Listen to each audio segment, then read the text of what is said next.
However, I would like to say one of the things that's so, I think is so terrific about Kurt getting this, I think there's a wonderful old Hollywoodness. When I think of Kurt getting it, one, I was surprised that he didn't already have one, all right?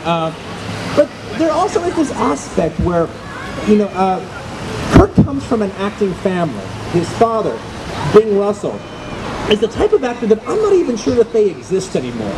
These old kind of a cowboy character actors that have little bit parts in this movie and that movie, on this TV show, or on this Twilight Zone. They get work, they get this, they get that, and you know, they have good years, they have bad years, but that's the kind of family, and that's the kind of that's the industry that Kurt grew up in.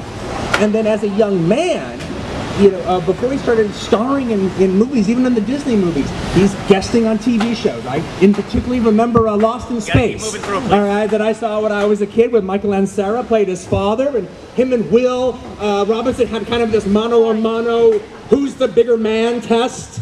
And actually, I was rooting for Kurt, to tell you the truth, over Bill Murray. But then also, Kurt got a Western show called The Trial of Jamie McPeters. Now, there were little boys on other Western shows, in The Rifleman and stuff, but Kurt was the star of the show. He was the only Western show with a little boy. Jamie McPeters was the star. And guess what? They still had to have a cowboy guy beat up people from time to time, so who they got as his co-star was Charles Bronson. But then, so when you look at it on an honor like this, and think back to, yes, of course, Kurt is Snake Plissken, of course, Kurt is all these different wonderful characters, but then you also think about the history of Hollywood. Kurt has acted alongside David Jansen playing Harry O. He has acted alongside David McCullum playing Elia Kuryakin.